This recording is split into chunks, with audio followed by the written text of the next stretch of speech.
Olá, vamos então continuar a leitura do livro do Bert Hellinger, No Centro Sentimos Leveza.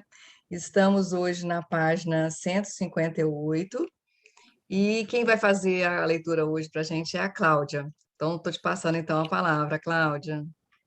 Obrigada, boa noite a todos. Filosofia e psicologia. É sem dúvida um mérito da filosofia e da psicologia terem aplanado o caminho para uma observação imparcial da realidade e de seus limites, contribuindo com isso para o reconhecimento da religião em sua forma natural. No campo da psicologia, cite-se Freud, que identificou como projeções muitas ideias religiosas, e ainda também Jung, que reconheceu as imagens de Deus como ideais do eu e como arquétipos pré-existentes. Foi no livro de Wolfgang Guericke, algo em alemão, a tradução A Bomba Atômica como Realidade da Alma, e Luta de Dragões ou Iniciação à Era Nuclear, que encontrei a análise mais radical da religião judeu-cristã, de seus fundamentos e consequências, uma investigação profunda sobre o espírito do Ocidente cristão. Guericke demonstra, por exemplo, que a ciência natural e a ciência modernas são apenas a continuação dos propósitos básicos do cristianismo no sentido de uma religião do eu. Longe de questionar esses propósitos, elas o retomam e levam às últimas consequências. Eu próprio, comparando a ideia e comportamentos religiosos com as relações dentro da família, verifiquei que as relações com o mistério religioso estão calcadas nas imagens e experiências familiares. Com isso, a própria imagem de um Deus único como pessoa precisa ser questionada. Esse Deus é descrito com características, intenções e sentimentos que nasceram da experiência com reis e governantes. Assim, esse Deus está em cima e nós embaixo. Ele é visto como alguém preocupado com a própria honra, que pode ser ofendido. Preside a um tribunal, recompensa e castiga de acordo com o nosso comportamento para com ele. Como um governante ideal, também precisa ser justo e benfazejo conosco e proteger-nos contra intempéries e contra nossos inimigos. Por isso também o chamamos, sem inibições, nosso Deus. Como um rei, ele também tem uma corte, os anjos e os santos, a qual muitos ambicionam pertencer, como seus escolhidos. Outros padrões de nossa experiência que transferimos para nossa relação com o outro oculto são a relação de uma criança com seus pais e sua relação com a família e o grupo familiar. Imaginamos então o outro oculto como um pai ou uma mãe e nos ligamos à comunidade dos crentes como a uma família e a um grupo familiar. Observamos ainda que muitos buscadores de Deus sentem falta do Pai e sua busca de acesso quando encontram seu Pai verdadeiro. Ou que muitos ascetas, como Buda, sentem falta da mãe. Em alguns casos, transfere-se para o outro oculto o padrão do dar e receber, que prevalece nas relações de negócios. Isso acontece, por exemplo, nos votos religiosos. Ou se transfere para o outro oculto o padrão do relacionamento entre o homem e a mulher, por exemplo, na imagem das núpcias sagradas e na união amorosa com Deus. Mais raramente, comportamos-nos diante do outro oculto como pais diante de um filho mal educado, ditando-lhe o que ele precisa fazer e como precisa se comportar para que possa ser nosso Deus. Nesse caso, dizemos, por exemplo, Deus não devia ter permitido isso. Essas observações levam a uma desmistificação das religiões, principalmente das religiões reveladas, pois mostram que a ideia religiosa tradicionais nos falam mais de si mesmas do que de Deus ou do divino. Essas observações nos forçam a uma purificação dessas ideias e de nossa atitude diante da religião. Isso também significa que somos de novo remetidos à experiência religiosa original e aos limites que elas nos indica e impõe. Vou contar uma pequena história a esse respeito. Ela se chama O Vazio. Alguns discípulos deixaram o mestre e, ao voltarem para casa, perguntaram-se decepcionados: o que fomos buscar com ele? Um deles comentou: embarcamos cegamente num coche que um cocheiro cego com cavalos cegos cegamente tocava para a frente. Mas se nós mesmos, como os cegos, andássemos tateando ao chegar à beira do abismo, talvez percebêssemos com a nossa bengala o vazio. Querem parar um pouquinho?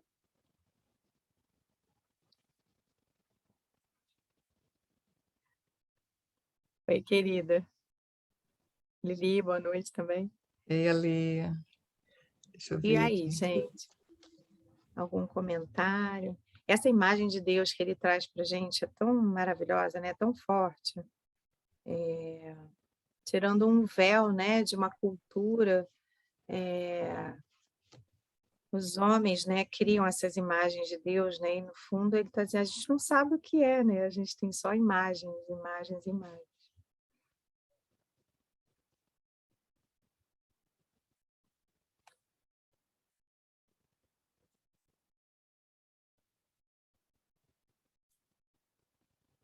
Posso seguir mais um pouquinho, então?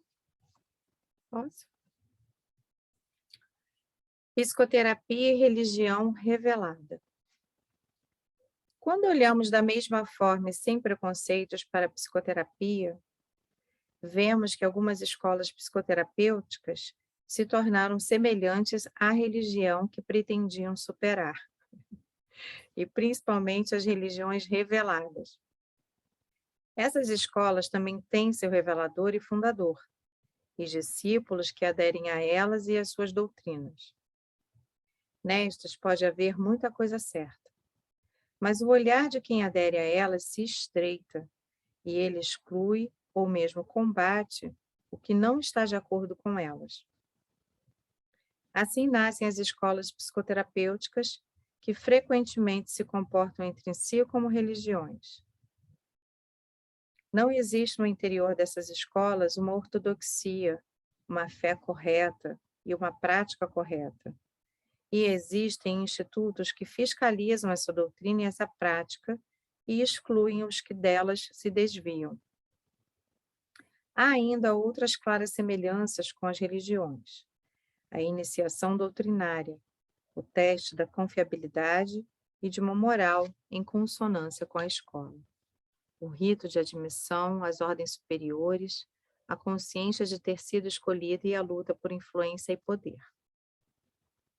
Como dentro das religiões, também encontramos nessas escolas adeptos que, devido a uma compreensão pessoal, se afastam da doutrina e da prática prescrita, mas receiam admiti-lo no círculo de seus colegas pelo temor de serem condenados e excluídos.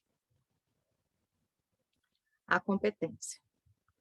No essencial, a psicoterapia se baseia em técnicas adquiridas através de uma observação e de uma experiência mais cuidadosas, constantemente desenvolvidas e apuradas através da compreensão e da prática.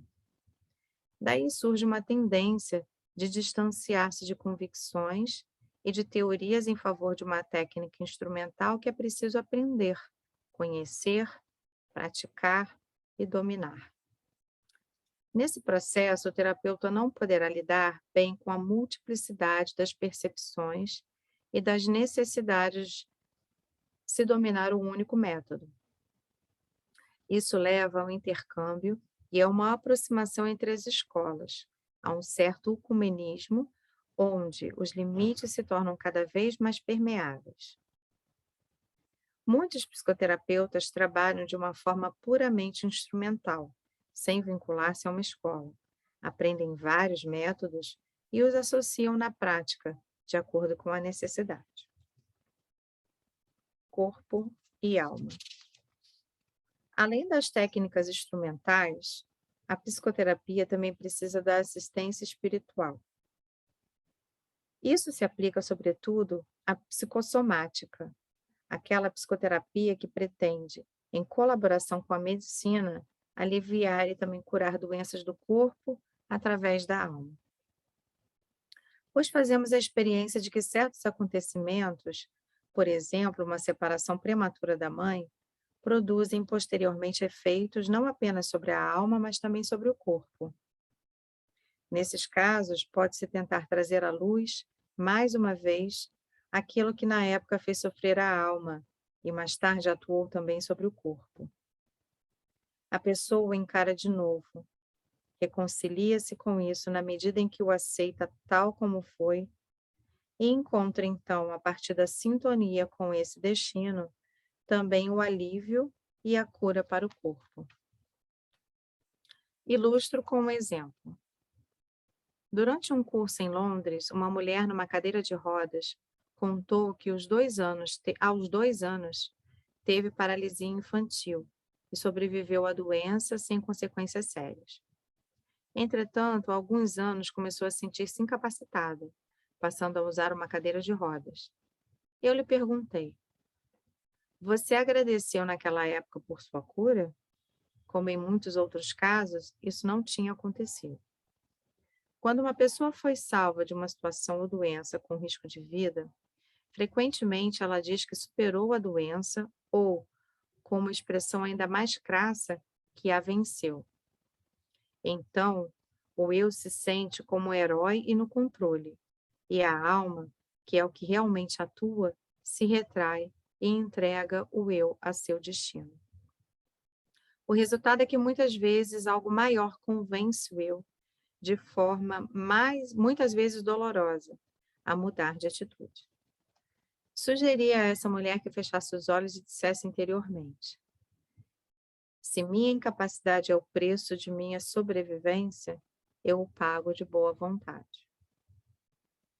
Como ela resistia, contei-lhe a história de um homem ainda jovem que ficou tão incapacitado pela poliomielite que só conseguia mover ligeiramente a cabeça e uma das mãos. Quando lhe perguntei qual era a história que tocava mais fundo sua alma, ele me contou a seguinte história zen. Um alpinista cai e fica pendurado pela corda sobre o abismo. Acima dele, vê alguns ratos roendo a sua corda. Então avista no penhasco 2 morangos silvestres, ao alcance de sua mão. Colhe-os, coloca-os na boca e diz: como estão doces. Então perguntei à mulher: quando você imagina de um lado que sua vida transcorreu com saúde e de outro lado a vê tal como realmente foi, qual dessas duas é a mais preciosa? Ela resistiu por muito tempo com desculpas. Então chorou e disse: esta aqui é mais preciosa. Esse é o ato religioso que se afasta do eu e de seu controle em favor da entrega e da sintonia. Mas é justamente desse ato que nasce uma força que alivia e cura. Por vezes, a alma também quer adoecer e morrer devido a uma sintonia com algo maior e a uma atitude religiosa que renunciou a atuar. Pois às vezes a alma precisa de uma doença para purificar-se ou deseja morrer porque sente que seu tempo acabou. Há pouco tempo, uma mulher que sofria de câncer contou-me um sonho estranho. Olhava no espelho e via-se sem cabeça. Eu lhe disse: isso é um sonho de morte. Ela disse: mas no sonho eu não sentia medo. Eu lhe disse: justamente, a alma em sua profundeza não tem medo da morte. Existe na alma um movimento de anseio para retornar à origem. Quando chega o momento certo, a alma se volta para a origem e fica em paz. Nesse movimento existe uma incrível beleza e profundidade. É absolutamente o movimento mais profundo. Algumas pessoas, porém, querem fazê-lo antes do tempo. Elas interferem no movimento natural e, com isso, prejudicam a alma. É preciso ajudá-las para que se detenham, pois quem toma esse caminho antes da hora peca contra esse movimento que é totalmente tranquilo e pacífico. E quem se entrega tranquilamente a esse movimento natural sente, às vezes, que ele se detém espontaneamente. Outro exemplo sobre o tema, num programa de TV sobre curas espontâneas, foi apresentado um paciente que tinha sido operado de câncer. Quando os médicos reconheceram que nada mais podiam fazer, desenganaram-no e lhe deram alta. Sabendo que sua via estava no fim, ele sentou-se em casa com sua esposa e fez o seu testamento. Ao terminar, sentiu uma espécie de tranco no corpo e, a partir daí, as células cancerosas começaram a morrer. Segundo o atestado dos médicos, ele ficou totalmente curado. O que acontecera? O homem entrou em sintonia com a morte, com o destino e o fim, com a origem última da qual a vida emerge e na qual volta a emergir. A partir dessa sintonia, seu movimento para a morte se inverteu e o reconduziu à vida. Eu acho que aí pode dar uma paradinha, né? Para quem quiser comentar. Oi, Dani, boa noite.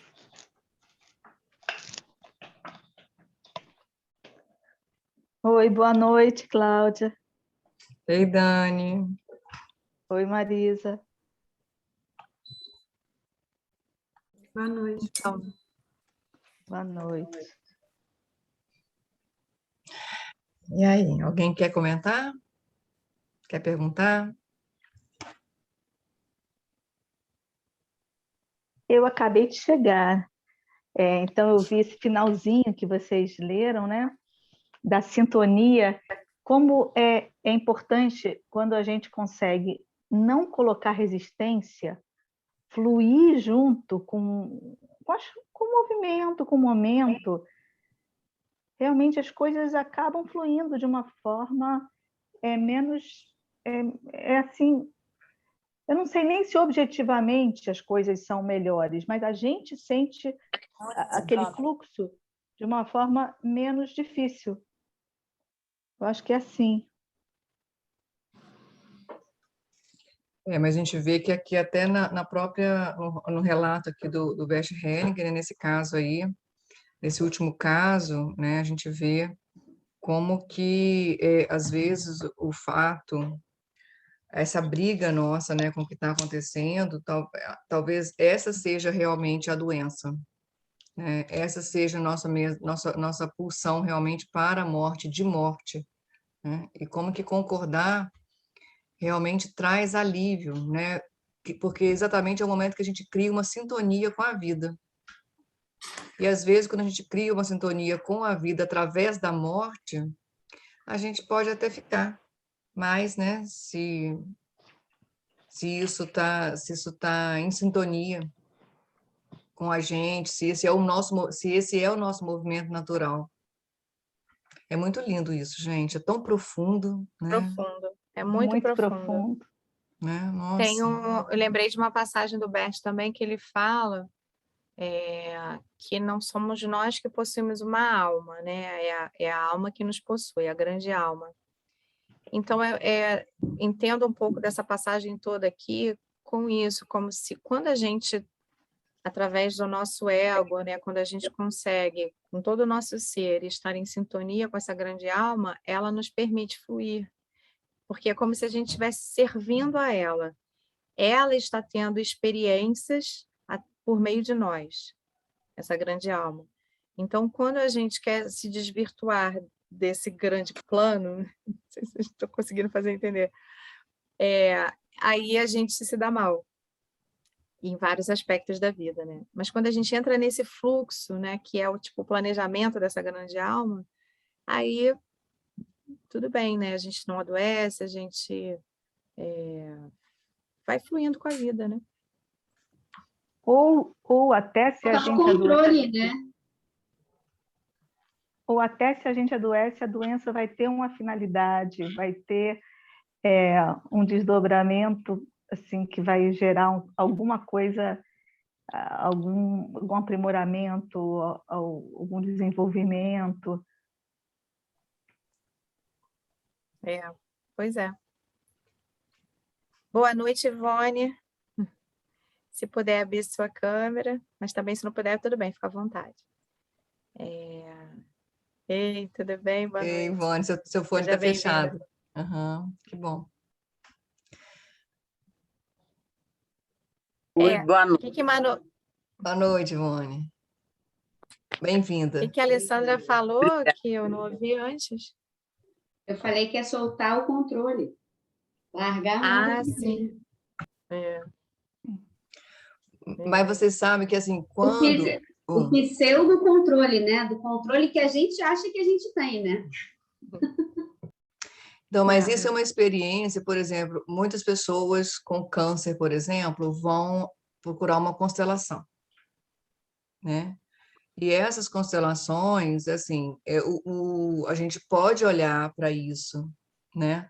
Mas o mais importante nesse momento, quando alguém já chega com uma doença, porque a constelação, a cura disso, né, é muito mais profundo do que só a cura do câncer, né? E a gente sabe que o câncer, por exemplo, é uma das doenças mais sistêmicas que existem, é o câncer. E que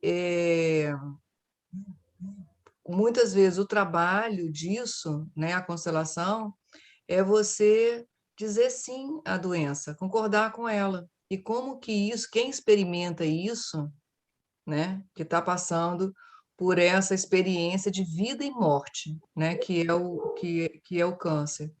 E quando olha para isso e concorda com o câncer, concorda com o que está vivendo, né, algo muito profundo na alma se manifesta, que é exatamente aí que a gente faz a conexão com a vida, independente do que vai acontecer, sabe?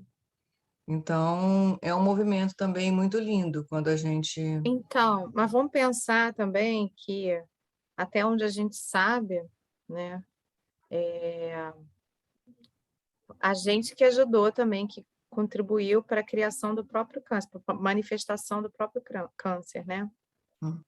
Então, é como se fosse assim, em algum momento a gente se desvirtuou, saiu um pouco desse movimento da grande alma da vida, né? E com essa postura, com essa atitude, a gente ajudou, né? Contribuiu para a manifestação da doença. Que a doença, ela é uma expressão de que algo não está fluindo, não está como se não estivesse no caminho. Eu não estou encontrando umas palavras, porque eu estou tentando ser cuidadosa, né, com a escolha das palavras para não gerar polêmica.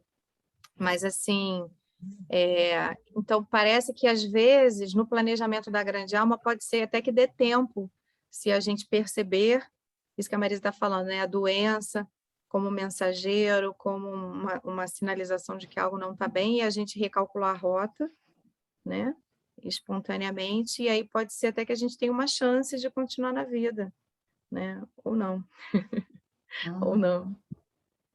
Mas, de qualquer forma, porque para essa alma também, olha que coisa interessante também, para essa alma, estar vivo ou estar morto não faz diferença, né? A Depende vida do planejamento dela, né? Depende. não faz diferença no sentido de que todos fazem parte, todos estão nessa alma, os que vieram, os que estão por vir, todos fazem parte, Claro, mas né? aí a gente não vai ter mais a experiência de estar vivo neste planeta para contribuir com a experiência dessa grande alma. Então essa Né? vida, exatamente, né? Essa vida é uma experiência que a gente precisa viver para contribuir para essa grande alma. Então, né? O que nos conecta, entende, a essa vida? E muitas vezes o que nos conecta a essa vida é uma doença. Uhum. Uma das coisas, né? Não só a doença, né? Mas uma das coisas que nos ajuda, você estava falando, né? Quando a gente está muito desconectado, quando a gente está muito distante, né? Quantas pessoas passaram por experiências tão difíceis, né? De vida e morte mesmo, através de uma doença, né? E se reconectaram com a vida, se renasceram, né? E fizeram outros planos para, né? Para ela. Detectar isso, constatar isso é realmente inevitável, né? Eu também não gosto de ficar romantizando o sofrimento, as coisas, mas que é fato, né? A gente percebe isso, que quando a gente leva um tranco da vida, muitas vezes a gente acorda, né, para algo maior e recalcula a rota mesmo. Não, até não é nem romantizar, né? Acho que são essas coisas bem difíceis, né? As mudanças, quase sempre, elas acontecem pela dor, né? E às vezes pela dor bem profunda mesmo, né? Que é nesse sentimento. É isso. Mais um bocado? Bora? Isso, eu estava com o microfone desligado, só eu estava pensando aqui, porque eu acho que tem o fluxo da vida, faz parte, né, o sofrimento, o corpo, né, ele se encaminha para ele se desfazer em algum momento, né, ele tem o tempo, a gente tem a genética, tem as discussões de epigenética, né, as condições ambientais e tal, mas aí nesse processo, né, dentro ali do pensamento também do Bert Hellinger, a doença é um sinalizador, né, antes de tudo, de que algo está meio... Pode ser um sinalizador de que algo está fora do lugar, né? Às vezes é uma condição ambiental, o agrotóxico, né, que a gente toma e tal. Ou às vezes é a nossa relação com a nossa vida ou alguma coisa que a gente se emaranhou no sistema, né? Então, é um prisma, né, essa história de doença, assim, ela tem vários âmbitos que a gente pode olhar nela. Por um lado, é um sinalizador, por outro, a gente pode fazer um movimento para a gente voltar para a vida, né, ou desfazer ali né, um caminho de cura, né? Ela pode ser uma forma de reconectar com a vida, ela não é uma coisa só, né? Não, nada é uma coisa só, né? Mas eu Assim, só queria então... compartilhar contigo que mesmo uma pessoa que adoece por questões ambientais, eu ainda assim percebo, né, a experiência não só, né, das constelações, mas de outras práticas também, que existe uma possível cocriação. Por que a gente foi parar num determinado lugar e foi consumir agrotóxico, sabe? Assim, isso tem a ver também com a gente estar sempre influenciando e sendo influenciado, interno e externo, né? Essa troca. E que isso vai provocar uma doença no nosso corpo, combinando talvez com fatores genéticos. Quer dizer que essa complexidade, essa teia, né, de acontecimentos e de emaranhados, assim, para mim, isso é um grande mistério. O que eu consigo perceber hoje em dia é que a gente está sempre implicado em todos os processos que nos acontecem, em todas as dinâmicas, todos os eventos, todas as relações. É a partir da gente, né? A gente está sempre implicado. Então, mesmo que seja assim, algo aparentemente, absolutamente externo, como o agrotóxico, eu ainda acredito que a gente também contribua para isso, né, de alguma forma. Mas, enfim, né? Não sei, estou só aqui compartilhando as minhas percepções, né? Só uma coisa também que eu lembrei, Claudinha, né, antes na leitura, o que foi mesmo? Que, assim, boa parte, né, do processo, assim, quando a gente esbarra, né, com a constelação, a gente, né, se trabalha com ela, muita coisa, às vezes é só uma mudança, é uma chavinha ali do orgulho, do ego, sabe? Não é tanto, às vezes, uma ação direta no mundo, né? Então, essa história que ele estava falando, né? Quantas pessoas eu vejo falar de superar a doença, de eu venci e xingar a doença, sabe? Então, porque ela já está ali, sabe? Não adianta. Então, às vezes, é só uma virada de chave, tipo, é isso. Tá aqui, sabe? E respeitar que é algo no corpo, né? E às vezes, assim, eu acho que muita coisa da constelação não é o que faz, né? É o como faz internamente, né? Que às vezes é o mais difícil, porque toca no ego, toca ali. Exatamente o que eu ando falando o tempo todo, ultimamente, estou ficando até chata de tanto que eu falo isso. Que é esse como que a constelação veio contribuir enormemente. Você sabe, né, Manu? Você já me conhece há algum tempo, sabe que eu sou uma buscadora. E a maioria dos lugares por onde eu passei dizia assim o que tinha que fazer. Mas esse o que muitos falam. E eu sempre perguntava, tá bom, eu já sei o que eu tenho que fazer, mas e como que eu faço isso? E é o que o Bert traz para a gente é exatamente essa postura de humildecer, né? Da gente sair, às vezes, de uma postura muito arrogante. Ele fala muito de arrogância, né? E o que não é a gente estar brigando com o destino?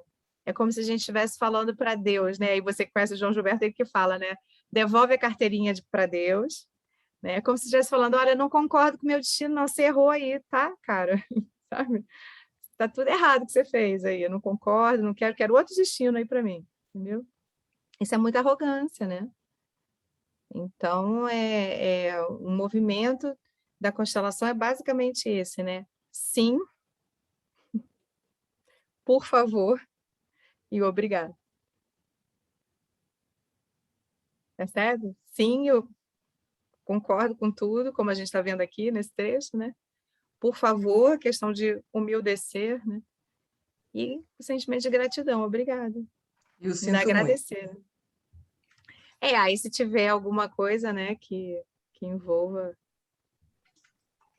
Mas é isso, né?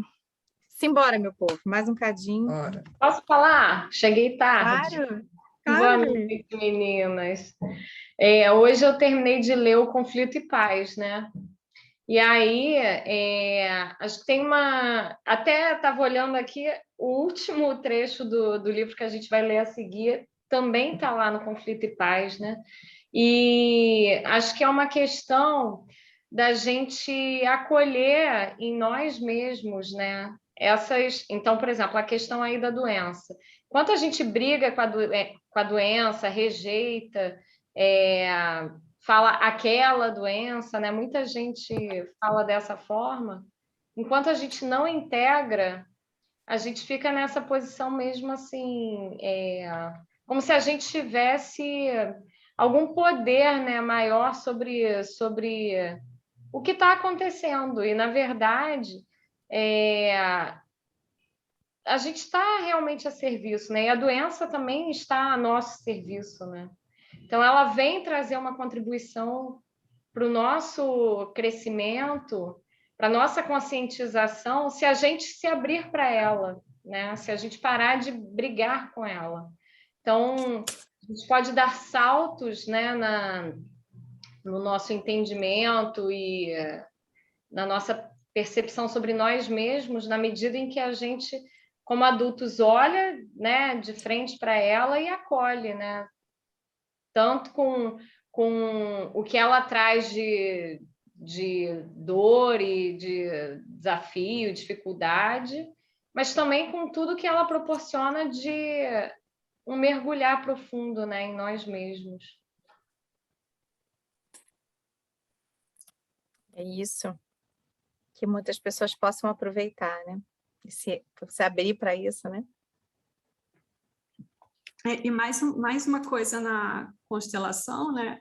No pensamento sistêmico, que em um campo do eu, né, a gente pode aceitar algo, né, e aproveitar as experiências que aquele algo traz, mas não quer dizer que a gente não vai agir no que é possível, né? Resolver e fazer, né? É isso, constelação é uma dimensão de consciência, mas que não nega o viver, assim, e o tentar ou procurar resolver. Então, se instalou como, né? O que está por trás? Então, olhar o que está por trás, né? E, enfim, acho que uma prática integrada. Ótimo comentário, Manu. É bom de deixar registrado que, claro, já está no corpo físico, tem mais é que procurar um tratamento mesmo, né? Mas quem às quiser vezes aprofundar... Sim, o tratamento certeza. é multidimensional, né? Assim, chega alguém com depressão, então assim, pode olhar o que é a depressão, né? Ali por trás, mas assim, convidar a pessoa a olhar, fazer um check-up de, por exemplo, nutricional, porque às vezes tem alguma deficiência nutricional séria, sabe? Então, a gente olhar para as questões em várias etapas, né? Vários níveis, várias camadas, né? O físico, o emocional, o psíquico e o espiritual. Sim. E olhando para isso é quando a gente toma força, né? Para agir. Uhum. Verdade. E os diversos níveis, eles não, eles se acrescentam, né? Uhum. Eu também percebo assim, estão sempre interagindo, né? Sim. É. Cara, o ser humano é muito complexo, não é não, gente? Eu acho lindo, mas é complexo, né? Então, vamos lá. Comunidade de destino. Existem também acontecimentos e destinos na família de origem dos pacientes que, embora não tenham sido vividos pessoalmente por eles, provocam neles doenças graves. Aqui o eu também desempenha um papel, mas de forma inusitada. Muitas vezes os pacientes tentam, por exemplo, anular o que os separou dos pais ou dos filhos falecidos, dizendo interiormente a eles: eu sigo você. Muitas vezes se torna uma única coisa. Assim, o que vem depois... Peraí, eu sigo você. Muitas vezes convertem essa frase em realidade, seja através de uma doença fatal, seja através de um grave acidente ou de suicídio. Ou então tentam mudar o destino trágico de uma pessoa querida com recursos mágicos, mesmo depois do fato, dizendo interiormente a ela: antes morra eu do que você. Também essa frase é às vezes convertida em realidade, através de uma doença, de um acidente ou de suicídio. Ou ainda tentam expiar culpas, próprias ou alheias, através de uma doença ou da morte, como se fosse possível compensar ou anular um destino funesto através de outro igual.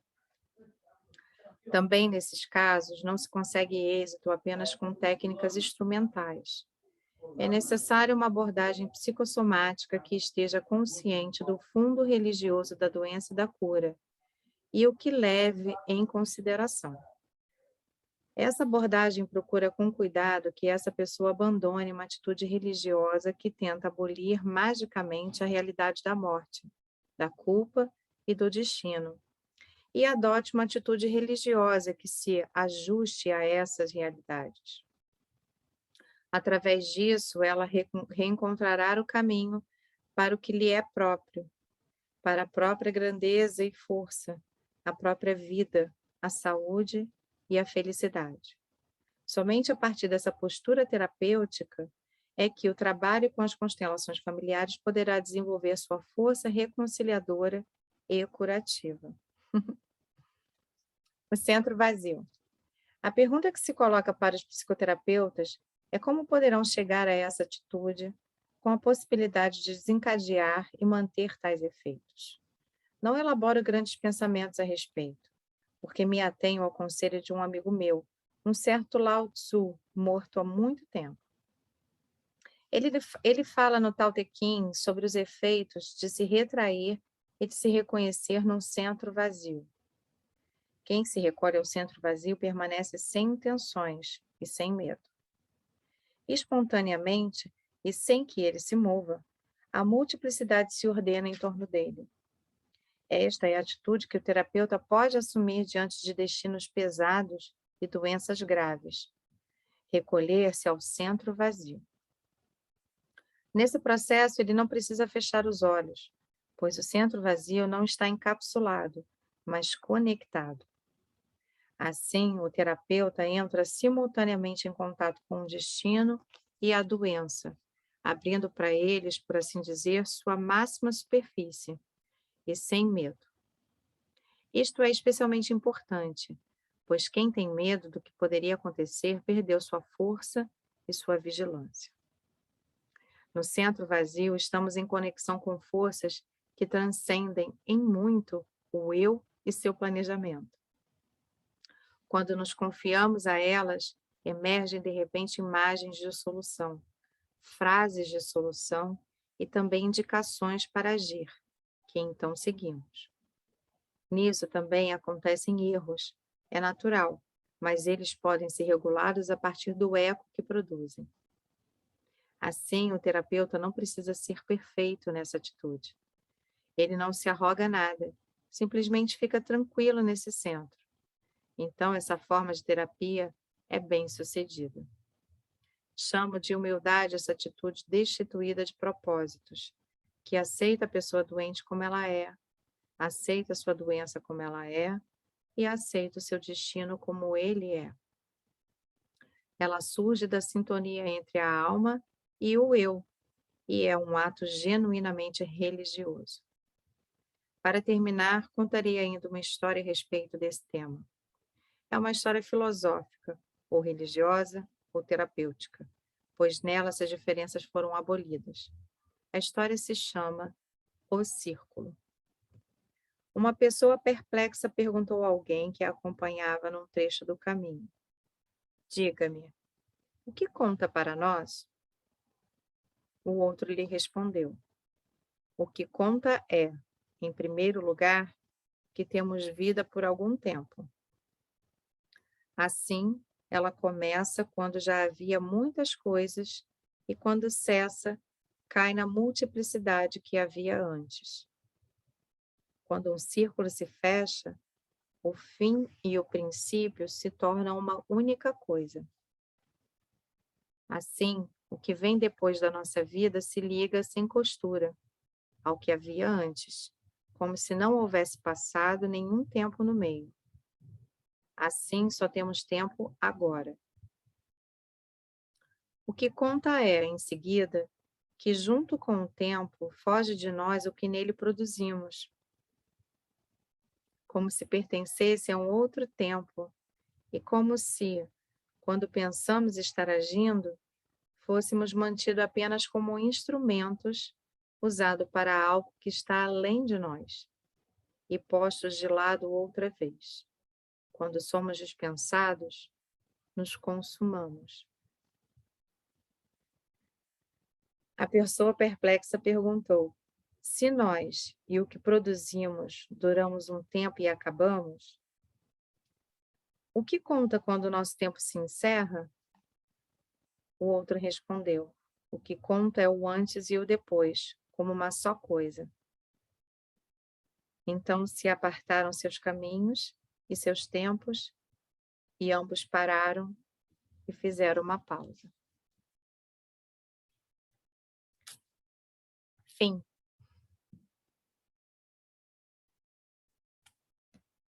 Uau! And. Que conto lindo esse, hein? Que história linda essa.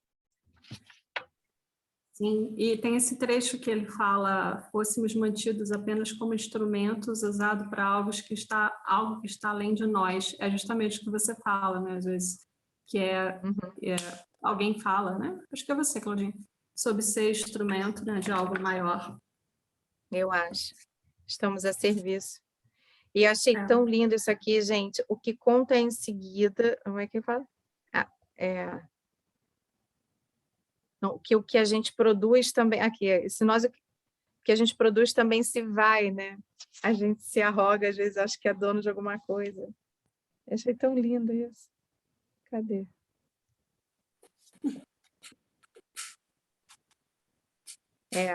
Junto com o tempo, foge de nós o que nele produzimos, como se pertencesse a um outro tempo, e como se quando pensamos estar agindo, fôssemos mantidos apenas como instrumentos.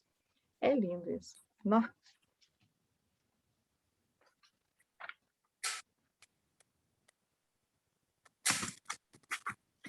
Então, no finalzinho, ele falou das desordens do amor, né? Falou das dinâmicas. Eu sigo você, eu no seu lugar. Né? A Amanda está bem estudando isso agora, né, Amanda? Muito bom. É isso, meninas do meu coração. Agora a gente vai conversar sobre o livro, né? Que a gente vai ler.